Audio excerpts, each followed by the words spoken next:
غسل کب فرض ہوتا ہے اور غسل کا طریقہ کیا ہے؟ رسول اللہ صلی اللہ علیہ وسلم نے فرمایا ان اللہ لا یستحی من الحق، اللہ تعالیٰ حق بات کو بیان کرنے سے حیا نہیں کرتے۔ تو غسل کے جو مسائل ہیں ان میں بھی بعض دفعہ کچھ ایسی باتیں آتی ہیں جو بظاہر حیا کے خلاف ہیں، لیکن علم کی ایک بات ہے، سیکھنے اور سکھانے میں حیا اگر کریں گے تو پھر ظاہر ہے ساری زندگی جاہل ہی رہے گا انسان۔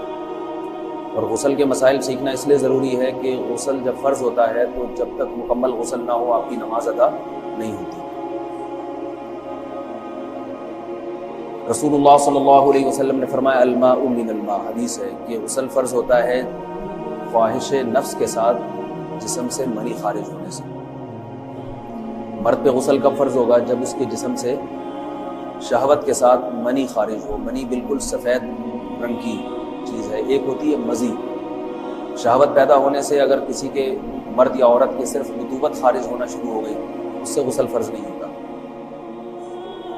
جب تک مکمل شہوت پوری نہیں ہو جاتی اور مادہ منویہ خارج نہیں ہو جاتا، چاہے احتلام کی صورت میں ہو یا کسی بھی طرح سے ہو۔ مردوں کے ساتھ چونکہ یہ بہت زیادہ ہوتا ہے نائٹ فال کی صورت میں، مردوں پر غسل کی یہ صورت بہت زیادہ فرض ہوتی ہے۔ جیسے ہی بلوغت ہوتی ہے تو احتلام شروع ہو جاتا ہے، ہفتے میں 1 دفعہ 2 دفعہ 3 دفعہ، بعض نوجوانوں کو روزانہ بھی 2 دفعہ ہوتا ہے،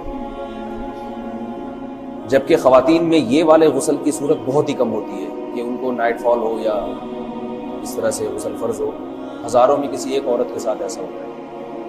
ایک صورت تو یہ ہے غسل فرض ہونے کی۔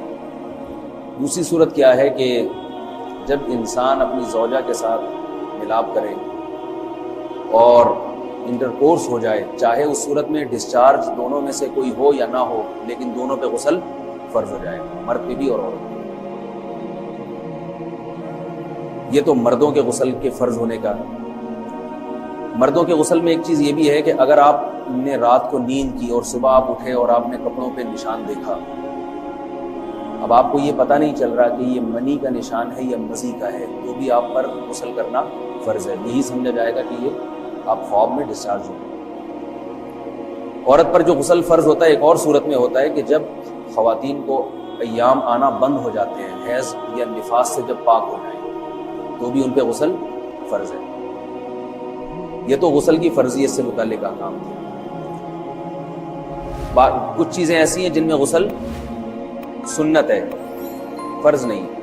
جمعہ کے دن غسل کرنا رسول اللہ صلی اللہ علیہ وسلم نے بہت زیادہ تاکید کی ہے۔ سنت کی 2 قسمیں ہیں، سنت مؤکدہ اور سنت غیر مؤکدہ۔ مؤکدہ وہ ہوتی ہیں کہ جن کو چھوڑنے کا اگر کوئی معمول بنا لے تو گناہ کا خطرہ ہے اور ایسا شخص قابل ملامت ہے، اسے شریعت ملامت کرتی ہے، برا بھلا کہتی ہے۔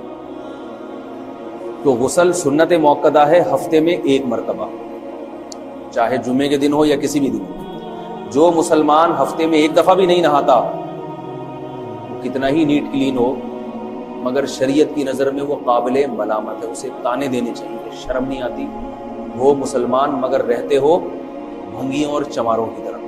ملامت تو اسی کو کہتے ہیں۔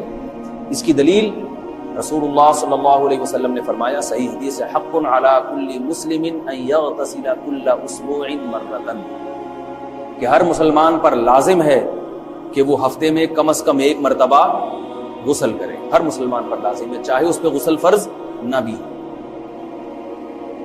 اور کس دن بہتر ہے؟ جمعہ کے دن۔ نبی صلی اللہ علیہ وسلم نے حکم دیا ہے کہ جمعے کے دن غسل کیا جائے۔ امام احمد ابن حنبل کا مذہب یہ ہے کہ جمعے کے دن غسل کرنا واجب ہے، صرف سنت نہیں ہے بلکہ واجب ہے، لیکن جمہور کا مذہب یہ ہے کہ سنت عمل ہے۔ غیر مسلم جب اسلام قبول کرتا ہے تو اس وقت بھی اس کے لیے غسل کرنا سنت ہے۔ جب ہم مردے کو نہلاتے ہیں تو جو مردے کو نہلائے اس کے لیے بھی خود غسل کرنا افضل ہے، سنت عمل ہے۔ عید کے دن غسل کرنا سنت عمل ہے۔ تو یہ وہ تمام مواقع ہیں جن میں غسل کرنا رسول اللہ صلی اللہ علیہ وسلم کی سنت ہے۔ غسل کا طریقہ کیا ہے؟ غسل میں 3 چیزیں فرض ہیں، منہ بھر کے قلی کرنا، ناک میں پانی ڈالنا کہ ناک کی جو نرم جگہ ہے یہ اچھی طرح تر ہو جائے، اور پورے جسم پہ ایک مرتبہ پانی بہا دینا کہ جسم میں بال کے برابر جگہ بھی خشک نہ رہے. یہ تو ہے فرض، یعنی یہ کام کسی نے کسی بھی طرح سے کر لیا غسل ادا ہو جائے گا، چاہے اس کی نیت غسل کی تھی یا نہیں تھی. کوئی آدمی چلتا ہوا جا رہا ہے، پھسل کے تالاب میں گر گیا، پورے غوطے کھا کے باہر نکلا، کلی کر لے اور ناک میں پانی ڈال لے تو غسل اس کا ادا ہو جائے گا. البتہ چونکہ نیت نہیں تھی لہذا غسل کا ثواب نہیں ملے گا. ثواب نیت کے بغیر نہیں ملتا انسان. دلائل اس کے الگ موضوع ہے کہ اس کی دلیل کیا ہے کہ بغیر نیت کے بھی غسل ہو جاتا ہے، لیکن میں نے بتایا دلائل کا سیشن نہیں ہے، اس میں پھر بات لمبی ہو جائے گی. تو یہ تو ہے فرض، پورے جسم پہ پانی بہانا، کلی اور ناک میں پانی. سنت طریقہ کیا ہے؟ رسول اللہ صلی اللہ علیہ وسلم غسل کیسے کرتے تھے؟ سنت طریقہ جس پہ جو اختیار کرنا چاہیے وہ طریقہ یہ ہے کہ جب آپ غسل کے لیے بیٹھیں تو سب سے پہلے وہ جگہ دھوئیں جہاں نجاست اور ناپاکی لگی ہوئی. نائٹ فال ہوا، کسی کو احتلام ہوا، جہاں جہاں گندگی لگی ہے پہلے اس جگہ کو دھوئیں. استنجا کریں، شرمگاہ کو دھوئیں اچھی طرح. سمجھ رہے ہیں بات؟ اس کے بعد ہاتھ دھوئیں اور مکمل وضو کریں جیسے ہم عام حالات میں وضو کرتے ہیں. مکمل وضو کرنے کے بعد دائیں کندھے پہ پانی ڈالا، لیفٹ سائڈ پہ پانی ڈالا. پہلے زمانے میں تو چلو سے غسل ہوتا تھا، ہاتھ دھو لیے تو اب چلو سے پانی لے کے یہاں ڈالا جا رہا ہے، چلو سے پانی لے کے یہاں ڈالا جا رہا ہے، پورے جسم پہ ملا جا رہا ہے، اور چلو سے پانی لے کے 3 دفعہ سر پہ ڈالا جا رہا ہے. تو آج کل چلو ولو تو ہے نہیں، شاور کے نیچے جا کے کھڑے ہو جاتے ہیں. تو اس میں یہ کہ شاور کھولے کھڑے ہو جائیں، سارے چلو اس میں خود بخود ہی ہو جائیں گے، پورے جسم پہ پانی بہہ جائے گا. نبی صلی اللہ علیہ وسلم کے دور میں یہ جدید چیزیں نہیں تھی، شیمپو اور صابن. تو آپ صلی اللہ علیہ وسلم بیری کے پتوں سے غسل کی ترغیب دیا کرتے تھے. بیری کے پتوں کو اگر پانی میں پکایا جائے تو پانی میں میل کچیل صاف کرنے کی صلاحیت بہت بڑھ جاتی ہے. ہمارے زمانے میں اس تکلف کی ضرورت نہیں ہے، صابن ملتے ہیں، اس سے نہایا کریں باہر، کہنے کو تو یہ سنت طریقے سے غسل ہو جائے گا آپ کا. سمجھ رہے ہیں بات کو؟ سب سے پہلے استنجا کیا، اس کے بعد وضو کر لیا، اس کے بعد غسل کر لیا. اگر کسی نے غسل میں وضو نہیں کیا اور ویسے ہی پورے جسم پہ پانی بہا دیا تو بھی اس کا وضو خود بخود ہو جائے گا. اس غسل سے وہ نماز پڑھ سکتا ہے. کیونکہ بعض لوگ غسل کرنے کے بعد دوبارہ وضو کر رہے ہوتے ہیں، اس کی ضرورت نہیں ہے، کیونکہ جب غسل کرتے ہیں تو وضو والے اعضاء تو خود بخود اس میں دھل جاتے ہیں. یہ ہے غسل کا طریقہ. وضو کیسے ٹوٹتا ہے؟ جن چیزوں سے غسل فرض ہوتا ہے ان چیزوں سے وضو تو بہرحال ٹوٹتا ہی ہے. اس کے علاوہ بھی وضو ٹوٹتا ہے. اس سے پچھلے لیکچر میں نے کچھ تفصیل بتائی تھی کہ نجاست جسم سے کہیں سے بھی خارج ہو جائے یا نجاست نکل کے بہہ پڑے. اگر قضائے حاجت کی جگہوں سے نجاست خارج ہوئی ہے تو نظر بھی آ جائے وضو ٹوٹ جائے گا، اور قضائے حاجت کے علاوہ جگہوں سے اگر نجاست خارج ہوئی ہے، خون وغیرہ ہے جیسے، تو جب تک نکل کے بہے گا نہیں تو اس وقت تک وضو نہیں ٹوٹے گا. سمجھ رہے ہیں بات کو؟ وضو کا طریقہ کیا ہے؟ سب سے پہلے دونوں ہاتھوں کو دھویا جائے، 3 دفعہ کلی کی جائے، مسواک کی جائے، 3 دفعہ ناک میں پانی ڈالا جائے. پھر پورے چہرے کو، پیشانی یہ جو ہے جہاں سے پیشانی ہماری شروع ہو رہی ہے اور تھوڑی کے نیچے، تھوڑی جہاں ختم ہو رہی ہے، اور ایک کان کی لو سے دوسرے کان کی لو تک 4 اعضاء ہیں وضو میں دھونا فرض ہے. 1 چہرہ، نمبر 2 بازو، نمبر 3 سر کا مسا، چوتھائی سر، اور نمبر 4 پاؤں کو دھونا. اس کی دلیل قرآن مجید کی مشہور آیت ہے فاغسلوا وجوہکم وایدیکم الی المرافق. اللہ فرماتے ہیں ایمان والو جب نماز کا ارادہ ہو تو اپنے چہروں کو اور اپنے ہاتھوں کو دھو، سر کا مسا کرو اور پاؤں کو ٹخنوں سمیت دھو. دھونے کا حکم ہے قرآن مجید میں. البتہ سر کے بارے میں یہ نہیں ہے پورے سر کا مسا کرو، بلکہ آ رہا ہے وامسحوا برؤوسکم. با کا لفظ ہے، با آتی ہے تبعیض کے لیے کہ سر کے بعض حصے کا مسا. اب بعض حصے کا قرآن حدیث میں کہیں تذکرہ نہیں ہے، اس میں فقہاء کرام کے اجتہادات ہیں. امام شافعی فرماتے ہیں تھوڑا سا بھی ٹچ کر لیا سر کو ہو جائے گا. امام ابو حنیفہ فرماتے ہیں نہیں، کم از کم 1/4 کا ہونا ضروری ہے. سب کے اپنے اپنے دلائل ہیں، ان دلائل میں نہیں جاتا. فقہ حنفی کو جو فالو کرنے والے ہیں تو ان کو چاہیے کم از کم 1/4 سر کا مسا. یہ فرض ہونے کے لیے ضروری، مگر سنت کیا ہے؟ پورے سر کا مسا. نبی صلی اللہ علیہ وسلم دونوں ہاتھوں کو بھگو کے پورے سر کا مسا کرتے تھے ایسے. سمجھ رہے بات کو؟ اور مسا کے جو یہ ٹیکنیکل طریقے ہیں کہ آپ یوں پہلے انگلی بنائیں، پھر یوں لے کر جائیں، پھر یوں گھما کے لائیں، پھر یوں، یہ ٹیکنیکل طریقے حدیث سے ثابت نہیں. مسا کا طریقہ کیا ہے؟ بھیگا ہوا ہاتھ لے کے ایسے پورے سر کو ہو گیا. پھر حدیث میں یہ بھی ہے کہ یوں لے جاؤ اور یہ بھی ہے کہ دو واپس بھی لے کر آؤ، دونوں طرح سے ثابت ہے۔ تو ایسے بھی کر سکتے ہیں کہ یوں لے جائیں، اور ایسے بھی کر سکتے ہیں لے کے جائیں اور پھر واپس بھی لے آئیں، دونوں طریقے جائز ہیں۔ لیکن کم از کم سنت اتنی ہے کہ پورے سر کا مسا ہونا چاہیے۔ بعض لوگوں کو شو مارنے کا شوق ہوتا ہے، اگر وہ واپس لائیں تو بال ان کے خراب ہو جاتے ہیں، کہتے ہیں یار یہ پھر مسئلہ خراب ہو جائے گا، تو پھر ایسے لوگ صرف یوں ہی لے جائیں کافی۔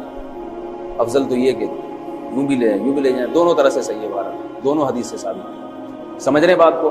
یہاں ایک اہم مسئلہ بتا دوں، قرآن مجید نے پاؤں کو دھونے کا حکم دیا ہے، پاؤں پہ مسح کرنے کا حکم نہیں دیا، اور حدیث میں خفین پر مسح کرنے کا حکم ہے۔ تو قرآن اور حدیث کو فقہا نے جمع کیا ہے، لہذا وہ موزے جن میں آسانی سے پاؤں دھوئے جا سکتے ہیں ان میں چاروں ائمہ کے نزدیک پاؤں پہ مسح کرنا جائز نہیں۔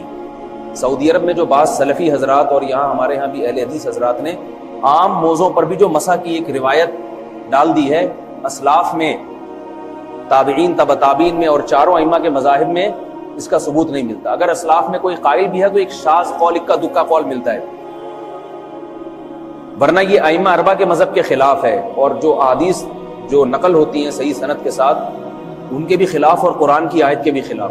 اس لیے کسی نے عام ساکس پہ اگر مسح کر لیا، جو عام طور پہ آفس پہن کے جاتے ہیں لوگ، اس میں تو پاؤں، آپ اگر ساکس کو پانی کے نیچے رکھیں پورا پاؤں دھل جائے گا آرام سے۔ تو وہاں کیا ہو رہا ہے کہ قرآن مجید کے حکم کی مخالفت لازم آ رہی ہے، آپ پاؤں دھو نہیں رہے۔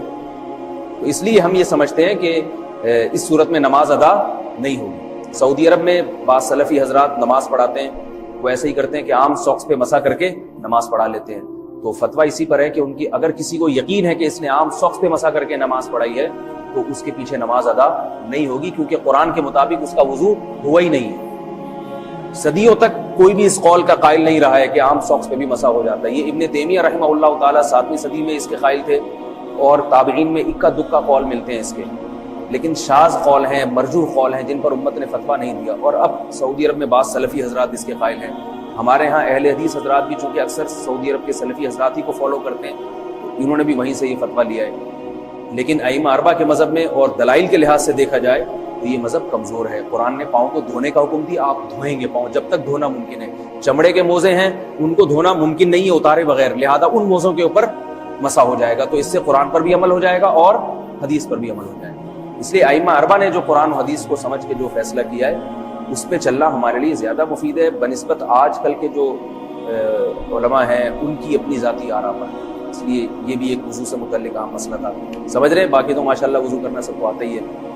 اور وضو کے بعد دعا کیا ہے؟ کلمہ شہادت، اشہد ان لا الہ الا اللہ وحدہ لا شریک لہ واشہد ان محمدا عبدہ ورسولہ اللہم اجعلنی من التوابین واجعلنی من المتطہرین۔ اے اللہ تو مجھے بار بار توبہ کرنے والوں میں شامل کر دے اور بار بار پاکیزہ رہنے والوں میں شامل کر دے۔ توبہ اس لیے کہ میں نے ظاہری طہارت تو حاصل کر لی، مجھے روحانی طہارت بھی عطا کر دے۔ اگر میں نے گناہ کی ہوں تو مجھے ان سے بھی توبہ کی توفیق عطا فرما لے، تاکہ اس لحاظ سے بھی میرا وضو ہو جائے، اس لحاظ سے بھی میں پاک ہوں۔ سبحانک اللہم و بحمدک، نشہد ان لا الہ الا انت، نستغفرک و نتوب الیک۔